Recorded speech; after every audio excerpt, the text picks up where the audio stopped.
The Coonhound Collective podcast is brought to you by CZ Welding and Custom Dog Boxes.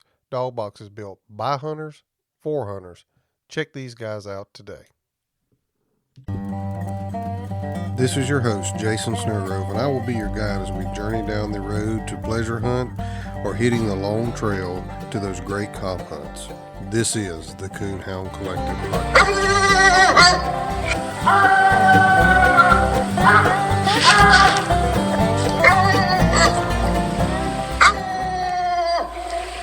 Welcome to the Coonhound Collective podcast today. Today we take the podcast and we go west. Today I have on the phone with me Mr. Greg Cover, and he has 4G Black and Tan, 4G Leaf Black and Tan on Facebook. That's where I seen him at. I reached out to him and we were able to connect today. He's doing some running around. Greg, why don't you go ahead and tell us a little bit about yourself and where you're from? I'm Greg Culver from Utah, Camas, Utah, and run Black and Tans. Been running Black and Tans for 25 plus years. Ran mixed dogs and different breed dogs before that, and in the last 25 years, black dogs have suited what I do the most. Run big game, coon hunt, coon hunt, four-leaf Black and Tans, four-leaf transport. I run goats, four-leaf ranch, welder by trade. And yeah, so you reached out to me and we started talking the difference between big game and coon dogs. And I get a good coon dog, they'll make a heck of a big game dog. Yeah, that's what really intrigues me because I had maybe some misconceptions about that. But before we get into hounds, let you mention your goats there, and I've seen this on YouTube. So kind of explain what you do with your goats there because I think that's pretty interesting. Yeah, so right now we're down to about 500 goats. We've had up to 2,000 goats, anywhere from federal government, state government, cities, private individuals with pastures, property, commercial properties. They rent my goats, and my goats are hired to go out and do weed mitigation, fire mitigation, clean up vegetation. So during the warm season, we have our goats out with our helpers, and they eat goats. We're paid by the acre. And in the off season, we raise goats and kit them out and sell the younger ones for meat and goat sales, and been doing that for 20 plus years. And again, a builder by trade.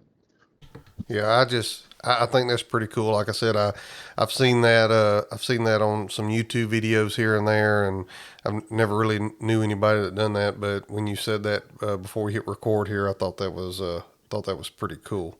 So. How did you get into messing with tree dogs or hounds?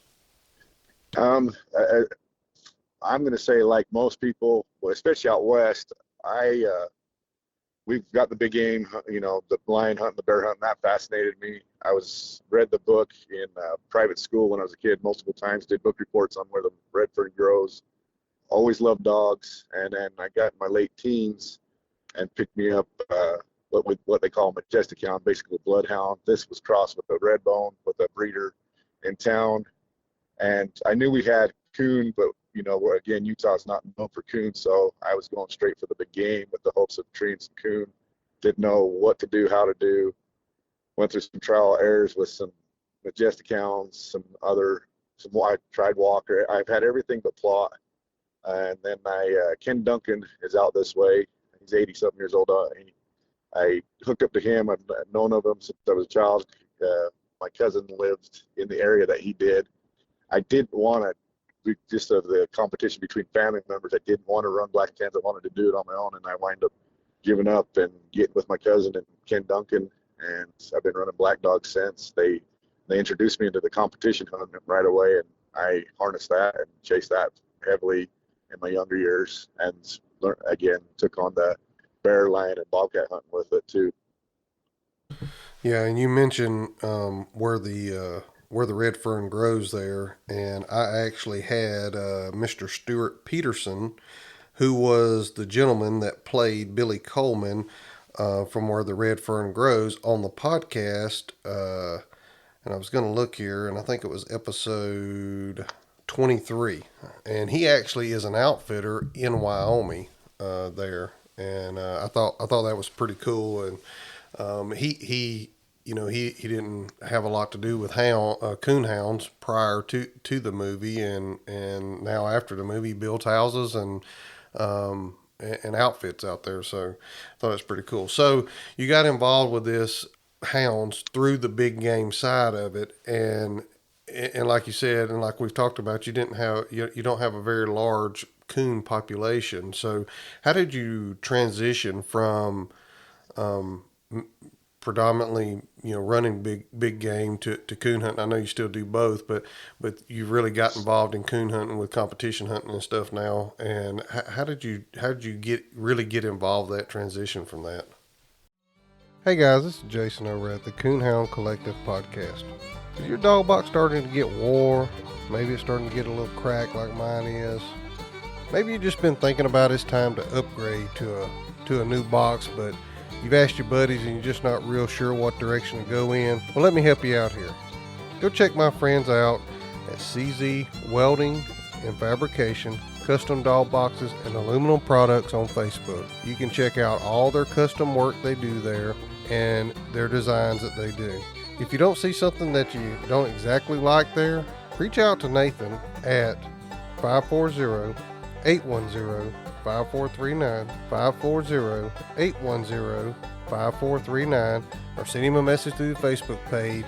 I bet he can fix you up. Don't wait till fall to get that new dog box. Go ahead, get that dog box now. Get you something looking good in the back of your truck that you can be proud of and that you can haul your dog around in comfort. Check my friends out at CZ Welding and Fabrication. You won't go wrong. Dog boxes built by hunters for hunters. Get yours today. CZ Welding and Fabrication. And again, partnered up with Ken Duncan. Pretty much took me under his arm. My cousin Bob Wakesome on my first black and tan, and they stressed to me. And Ken at that time, again, Ken's 80 something years old now. Ken's been around the black dogs forever, hounds forever. And in his early years, he had mixed up dogs, but just by his guidance and his mentorship of, okay, we start on coons. He showed me where to go, how to go, coons, and again, everything we started was on coons, and then from there, big game. And I like when I was texting you, if you can get an honest tree dog, a good track-minded dog, coon dog, it's going to make a hell of a big game dog, and they usually do. To sidetrack a little bit, I brought a cotton dog here out of the Candace Junior line, directly out of Candace Junior. I brought him here from Alabama as maybe a year old dog. Put him on a couple lines, and by the second line, we caught one on the ground, and he acted like he'd been chasing lines his whole life, and he was just a young, started coon dog. But yeah, we started, and from there, Ken entered. We actually had some clubs out west back then, some decent clubs, but we're driving 6 hours to Wyoming, 8 hours to Billings, 10.5 hours to California, 12 hours to Oregon and Washington. But I got hooked when he introduced me to the field trials that had night hunts. I like the camaraderie, I like the competition, and just ate it up. So in my early 20s to early 30s, I was competition bound, still running big game. The guys that I run big game would give me I'd show up with my coon dogs, and we'd tree bears and lions right alongside or ahead of their dogs. So yeah, just a transition, just learning from Ken Duncan. I owe him a lot. They're teaching me how to do it, and I've taken some younger people under my arms. Right now there's a younger gal in a town away, and we're doing the same thing. She sort of tried to start with a big game, and she's got dogs, and we've been doing turn looses, and her dogs have come along, and we always just the key thing with big game is starting them coons with coons, and then getting them on. And they transition easily onto big game. Yeah, and but before we go on here, you mentioned Kansas Junior and that dog. Is the line of black dogs that you have, are they out of stuff from the east, or is it something that y'all kind of brought up where you're at there? What are they out of? Yeah, so the black dogs I've been running, early days was all Ken Duncan stuff. Ken's Duncan stuff. His main fireball dog from, I think he got him in 1973, came out of Gentleman Jim. So all the dogs are pure, PR dogs, UKC registered PR dogs. Mine are now dual registered and DNA and all that stuff. But yeah, I started out with dunk. I still have Duncan lines in my kennel. I started watching the Jeff Nelson and Northern Rex when he was rocking and rolling, the Buck Two, and then when I started getting the Coonhound magazines way back then. And I was telling Ken, hey, we gotta get some of that because I think your lines fall back. Why don't we crash that into it? And he was no. At that time, he was out crossing to Smithhurst, Hicks, and it had some really good crosses. I know Hicks and Duncan have a good relationship. Smithhurst and Duncan had a great relationship, and they did a lot of outcrossing to each other. In the meantime, over the last, let's say, 15 plus years, I brought in junior lines, Northern Line. My main comp dog that I'm hunting with now is Trump, and he's Northern. He's basically directly from Jeff Nelson. Established a relationship in the last couple of years, especially with Jeff Nelson. Met Jeff Nelson in a 2005 World. My boon dog was a Duncan bred dog. We came straight out of bear camp, hit a couple PKCs before the World Hunt that week. Went in the World Hunt, and in my cast, if I would have known the rules and how it worked a little better, I was hunt, and it wouldn't have withdrew from my cast. I would have been the overall black and tan that year with a good amount of plus points. And Jeff come over to me, introduced himself that year, and said, "What the hell are you doing with drawing?" And since then, it's been on and off. And again, the last couple of years, 2-3 years, established a great relationship with Jeff, and he's mentored me and helped me out with some of the competition stuff.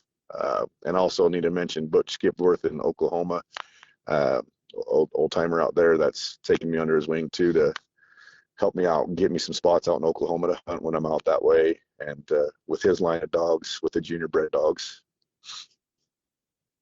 Yeah, and you kind of touched on this a little bit earlier, but I kind of want to bring it into to the light here because for me, and I know a lot of people that live out this way in east of me, I can be to a PKC hunt, 4, 5, 6 nights a week, usually within an hour and a half drive of my house, and a UKC hunt, on the weekends, pretty regular, around here. But for you, that's not the case. It takes some type of dedication, living where you live to really be into this comp hunt because of the amount of miles and hours you have to drive. And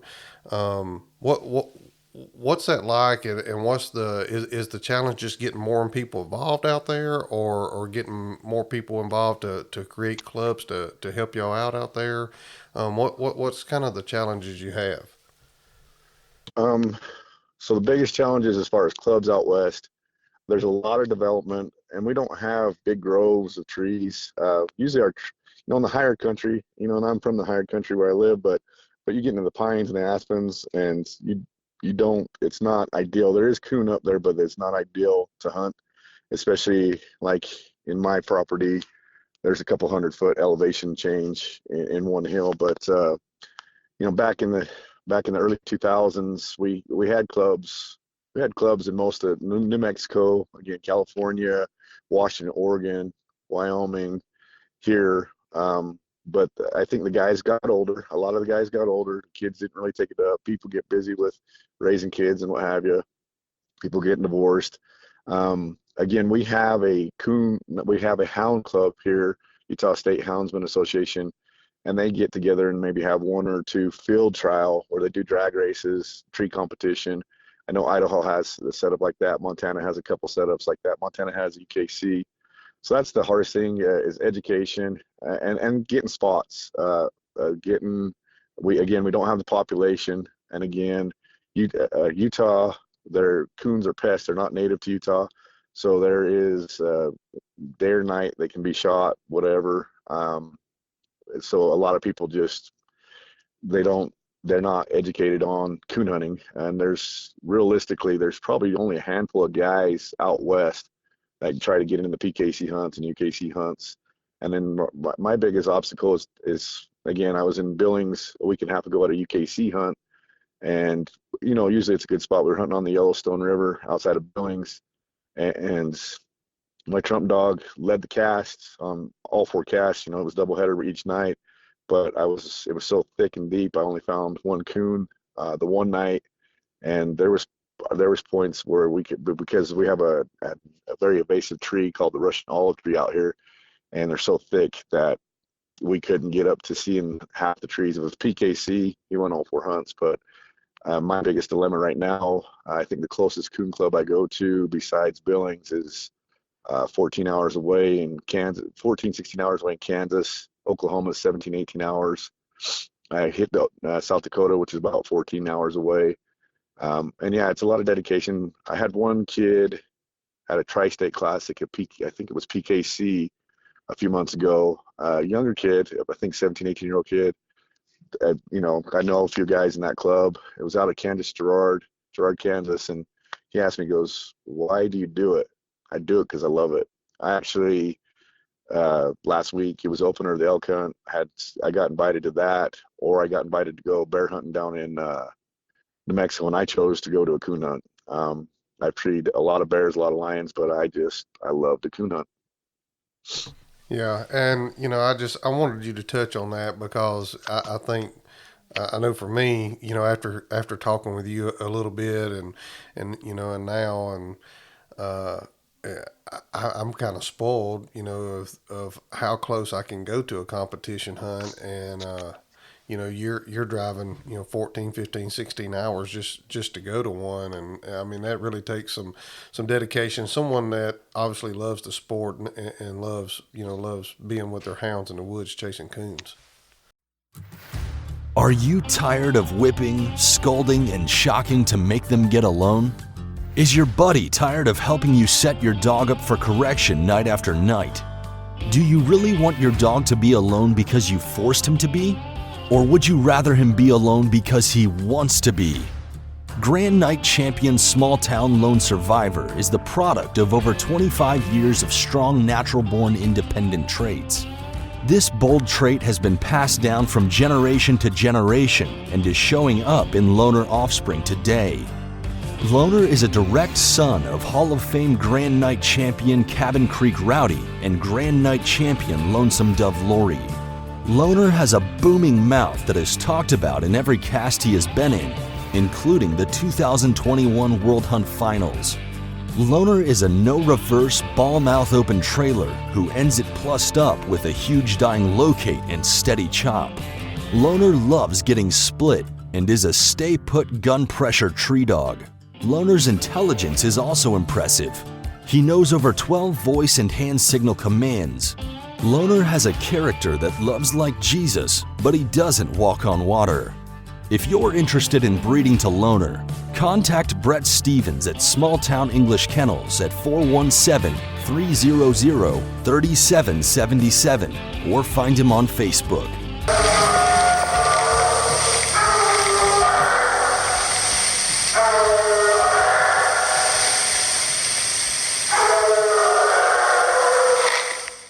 If you're interested in running a stud ad for your dog here on the Coonhound Collective podcast, reach out to us at thecoonhoundcollective@gmail.com. Send us a message through Facebook or Instagram, and we'll be glad to get with you to get you an ad built and get you pricing on all of our ads.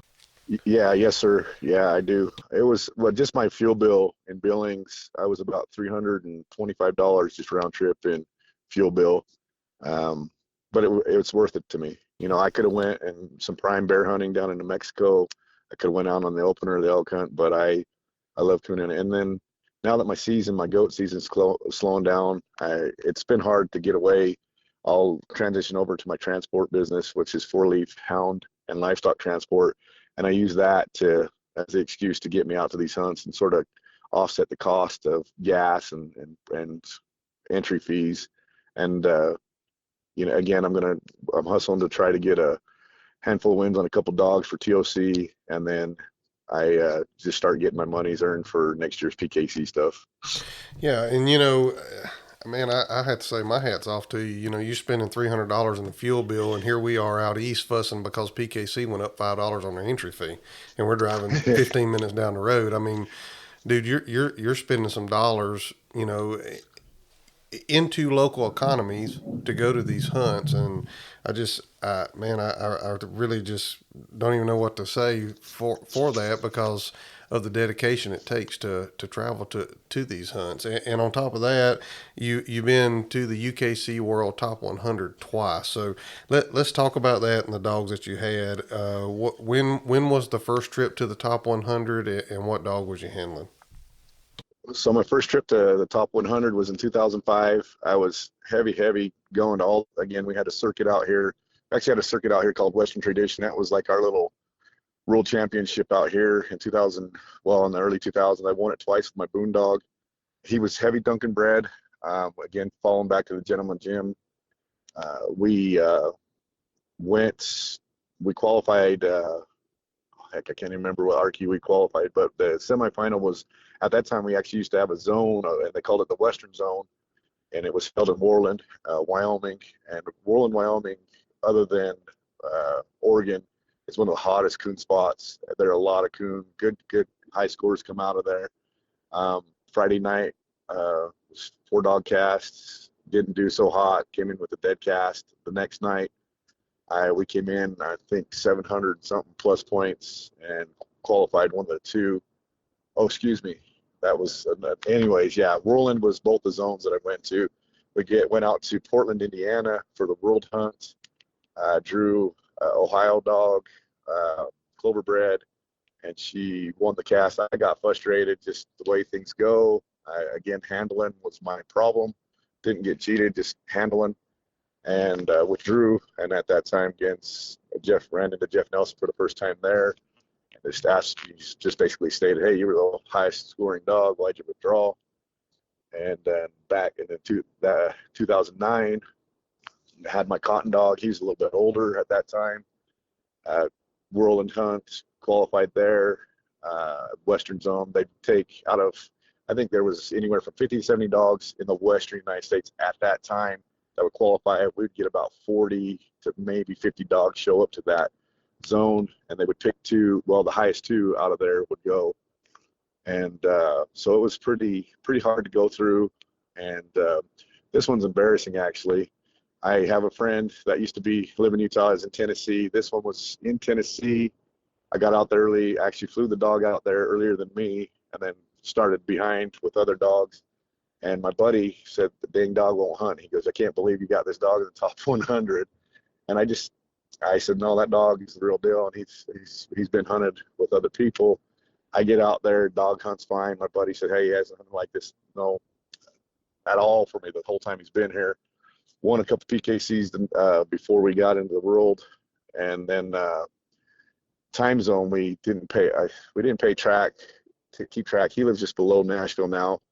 And we started on our way, and this is before the fancy GPS on our phone. This is MapQuest days. And my ex-wife, bless her heart, she was, MapQuesting this over the phone to get there. And we got to Dollyville, and I'm filling up, and I looked at my dang phone, and an hour jumped ahead. I'm like, oh my gosh, we still had a little ways to go. We got into the town. I saw the sign, didn't see the sign, should have took a right, would have been on time, went left. Went the wrong way, came back. We showed up 5-10 minutes late to the sign-in. UKC, Alan Gingrich, bless their hearts, they were going to let me still get in.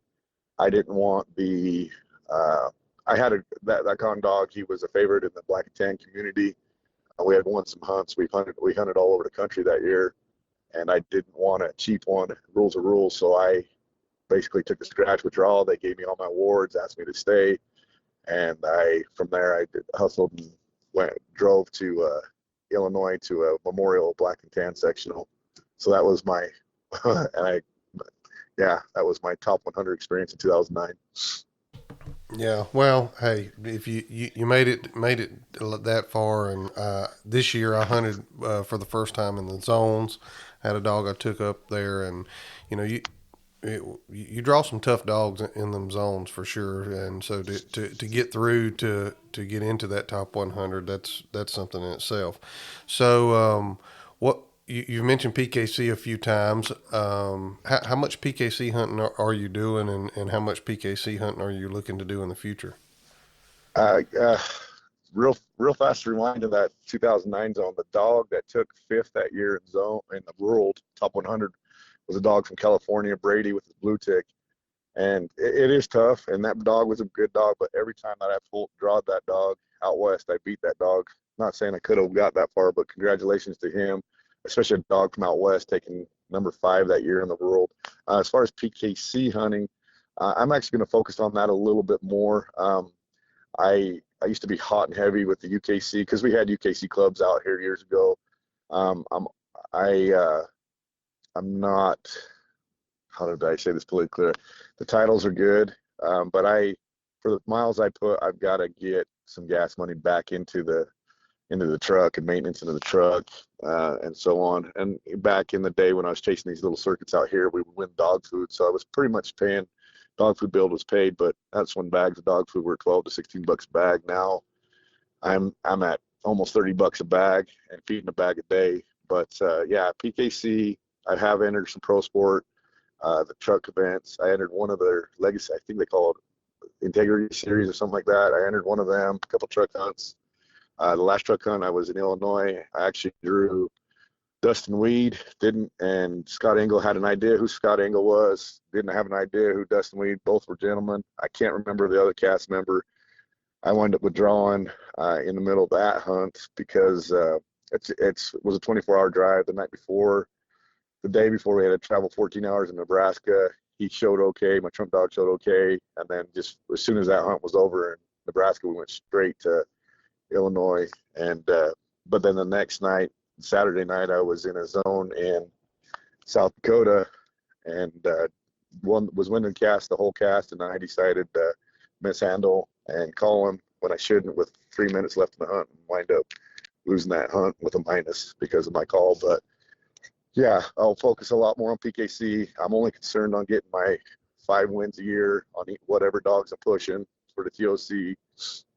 Again, not so worried about the night champion, grand night champion titles too much anymore, and just a different level of hunting. UKC, I've ran into more issues with people not being happy, to say it lightly. PKC, especially the level PKC hunts that I'm paying the money to go to, the guys are more professional. And it's business, and it's competition, and I like that competition. Yeah, and I would agree with what you said there. And I love Alan and Trevor and UKC, and I hunt UKC. But I have really enjoyed some of the guys that I hunt with PKC, and I actually I'm the hunt director for our PKC club here in Aurora, Missouri. But one of the things there, and this I keep hearing this, is you obviously travel a long way with your hounds to hunt. And I know a lot of guys talk about dogs don't travel well and stuff like that. How are you preparing these dogs to travel and perform once you get to a place? Are you getting there early and hunting them, or are you just loading them up and going, or your dogs just don't have that issue? I think with the travel, when we do big game hunting, the roads that they're roaded on when we're big game hunting, when we're rigging boxes, it has, I'll be honest, a couple of the times when I went to a couple of pro sport hunts, I, planned to be there a couple of days early, find some property to, acclimate them on. But at last minute, helper quits or goats get out, and I wind up leaving midnight oil and running. So for this trump dog and this other boss dog I've been pushing, they're actually pretty special because I'm stopping bare minimum and running. They've acclimated. I think all dogs have to acclimate, but I think we've done enough traveling that they know how, when last time we were in Kansas going to that truck hunt over in Illinois, it was hot. It was 16 hours straight. I barely got them out to water, get them back in. We did get there settled. We usually get, if things are running midnight oil, we're there an hour or two before. If things work out the way I planned, we're there a day or two before. If they got a little bit of rest on them, they hunt really well. If it's midnight oil, they still, I'm not going to say I've got any world beaters, but I've hunted against some really good handlers and some really fine hounds in these bigger hunts. And I'm proud to say these dogs have handled pretty well for the most part, traveling these distances and hunting against the competition we've been lined up against. Yeah, I was just curious maybe if the big game thing, the roading and the rigging and stuff like that plays into, for lack of better words, preparation for the amount of traveling that you have to do just to get to a hunt. Yeah, I do think it is because our dogs when we're bear hunting, we're traveling horrible. Some roads are decent, but most of them are horrible, washed out logging roads. And they're I'm packing in my dog box. I can fit 16, 18 dogs comfortably in a two-section dog box. So they're crammed in there, and then I've got X amount of dogs on top rigging. So yeah, I think that transition, and they're taught that at a young age. So they're from pup up, they're learning how to do that. Yeah, and that's something I was going to bring into it was I'm sure I don't know how early or how young, but I'm sure at a young age you're probably taking pups along, just I guess getting them used to riding and rigging and stuff. Yeah, yeah, yes, sir. Yeah, yeah. I take them, I get them started. Again, showing them coon. I don't, and I'm not dumping a 6-month-old pup that barely knows what a coon out on. I'll maybe walk that something like that into a tree just for giggles. But yeah, I do have pups. And then with my transport business, I've got a big dog foot trailer. I've got a dog box that going back in the truck. We're spending weeks on end out on the road. So my dogs that, the main dogs I'm pushing are dogs that are I'm taking out to training facilities, what have you, or going out to certain spots when I can get out there and people will let me on some of their hunt spots to just train dogs. So we're traveling quite a bit. It's quite a unique setup that I've got going on with my dogs.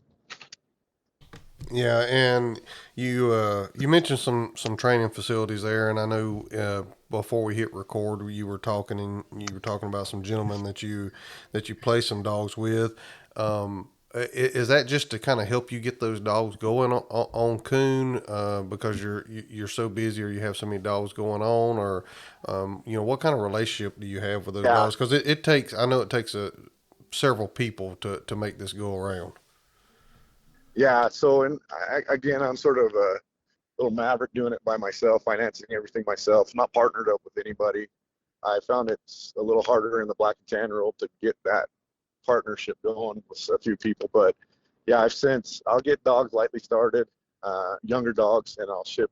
I've got 4 young females down in Doug Isaac's training facility down in Oklahoma, and then I've got a contact, Jeff Scott, out of Illinois. He takes the older dogs that are just sort of sitting, and these are big game dogs that I've there's a couple that I'll probably push in comp, but most they're just big game dogs, good pleasure comp dog, pleasure hunting dogs that he's running them 6 to 7 nights a week for me.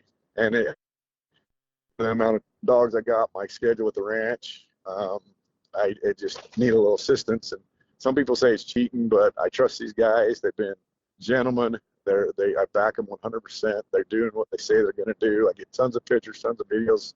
I also fishing around. I don't know if I can say this, but fishing around for some handlers, some professional handlers, because I do have some dogs that are ready for comp, and I'm just one guy running all the way around the United States from Utah. It gets a little hard to do that all by myself.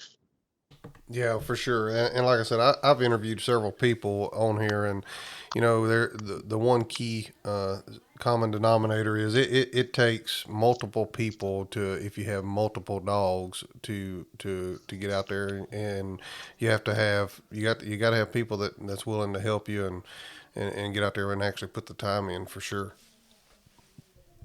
Yeah. Well, and again, I run a bigger kennel on Spring Bear. We used to be able to run unlimited, some jack wagons here locally. Some out of state hunters come in and mess those laws up for us, but I can handle 16 dogs by myself in the way, and most of them aren't even on leash when I'm handling on big game. During the rest of the year, rest of pursuit season, we're handling up to 8 dogs. And I try to run, depending on where I'm at, I'll run a pack, and if we ran a good bear one day, I'm running a whole different pack the next day just to keep it exciting and keep the training going. Yeah, and um, I'm sitting here and I'm thinking about where you live out there, and obviously you have your ranch and your business with your goats and stuff. Is that what keeps you out there? I mean, is there something that keeps you out there that keeps you from moving east to be more closer to some of this stuff, or just being from out there, or I mean, because to me, I'm sitting here thinking, if I really like coon hunting and running these circuits, I might would try to get a little closer to where there's a population of more of these hunts going on. Yeah, that is a good question. Up until a couple years ago, I would have probably picked up and moved because I can do this stuff with my goats pretty much anywhere in the United States. Raise them for me, right? Do the weed control, fire breaks, etc. Recently, in the last couple of years, my younger son passed away, so it's Stigman. I'm here, and then I like the mountains. I love the mountains. I recreate in the mountains for my big game hunting. I snowboard in the wintertime. Um, I'm a Utah guy through and through. I do love it out in the Midwest, back east. I am right now looking in Missouri, looking in Kansas, looking in right now. My primary spot I'm looking is Oklahoma for spread, and just somewhere to put a camper on. I don't need it's just me now. So yeah, I want to get more serious about this. So, and again, the last couple of years, my youngest son passed away. So this last couple of years, if it would have been before that, I probably already had a spread bought where I could put a camper or a little cabin on, and so I can concentrate more time. As I do want to get away from the weed mitigation, the renting out my goats. Once I can do that and focus onto another avenue I'm going with my goats, I don't have to be home as much. My goats will be stationary in paddocks of land or bigger land that I don't need to be here if 1,000 goats get out and start eating down a neighborhood, what have you. But yeah, that is on the future. Again, I mentioned Butch Skipworth. He lives out of Holdenville. I've been looking anywhere in that area up into where the tri-state area, and then something I can transition a few goats out that way to make money while I'm out that way also. Yeah, well, I'm sorry to hear about your son. I didn't realize that, and I know that's got to be tough for sure to go through. We just had a family in our church here that lost their daughter, so I know that's a tough situation for sure there. And if you're listening to this, reach out to Greg if you have a place, because you hear he's looking for something out here where you can put him a camper. So reach out to him, and if you have something available, or if you know of something for sure. So we covered a lot of stuff. One of the things that I wish I would have probably asked at the beginning of this, but you've kind of mentioned a little bit of terrain, and for me, as far as coon hunting, I've been out to the edge of Oklahoma, and that's really as far west as I've been coon hunting. I kind of know what that land looks like. What kind of terrain features? What kind of terrain are you hunting in? And is it river bottoms, mountainous? Kind of describe what kind of hunting ground you have. Yeah, so my main ranch home base is 6,800 feet above sea level, and it's in the high mountains. Big game hunting, it's mountainous, it's big bowls, big, up like yesterday I was cutting wood and we were 9,900 feet above sea level, but we're chasing bears and elk up in that country, lions. So it's mountainous, steep, deep. I'm getting older, so I prefer to try to stay the easier paths, but again, the bears and lions usually don't agree with that. As far as coon hunting, my easiest spot is on a river bottom. It's called the Provo River. It's flat for the most part. In the wintertime, I'm knee deep in snow in the wintertime, but it's flat, but there is a lot of draws or canyons that get mountainous that I hunt in. And again, getting older, I get lazy. I want to, but it makes good coon dogs hunting some of the rugged country. And I've been in the hills. There's some good steep, deep stuff, and that's the best I could describe some of the draws or the mountain hunting I do. But I tend to try to simulate what I know I'm going to be hunting in back east to acclimate my dogs the best I can when I get back there. Yeah, well, like I said, I know that you got some way bigger hills than what we got around here, and I kind of figured it was kind of mountainous. You know, we have what we call hills here, and it's rough hunting for this part of the country for sure. But I'm sure it's nothing like what y'all are hunting in out there. Well, we've been at it right at 40 minutes, and I don't want to hold you up no longer than you have, but do you have anything else you wanted to add? Anybody you wanted to give a shout out to or anything before we close this down? I'm just thank you for having me on here. Thank you for, again, just bringing the light to what we go through out here at West. Again, the circuit used to be way bigger. I haven't guided for years, but again, just to sort of stay self-sufficient. I'm breaking down and getting my guide's license, so my dogs I'll be busy big game hunting with my guide's license, and then running back east to competition hunt. And then again, if I could find a spread, I'll spend X amount of time out there. I am going to push a state hunt PKC series. I am going to push the championship PKC, and again, get the 5 wins and do the TOC and try to qualify for the UKC and PKC Worlds. But thank you again. Thanks for the support of the guys at the clubs that have welcomed me when I've come to your clubs, anywhere from South Carolina to Missouri to Illinois. Thanks Jeff Nelson, Ken Duncan, Calvin Pohl, Butch Giftworth, Del Sandal for being mentors. And let's keep the sport going and pass it down to our youth. Yeah. Hey, I couldn't said it better myself. And if you get out to Southwest Missouri, we have our club has a PKC hunt the fourth Monday of every month. You're more than welcome at our club. It's Aurora, Missouri, and like I said, there's several clubs right there around us that have hunts, you know, the week prior and during that same week too. So, you know, if you get out this way and you need somewhere to hit a club, you're more than welcome to come join us. We'd love to have you for sure. And hey, I appreciate your dedication to the sport. It takes a great dedication to travel the hours and put the miles on a vehicle that you are to just go chase a coon in the woods. I appreciate it and look forward to meeting you and hunting out of your club here soon. Thank you.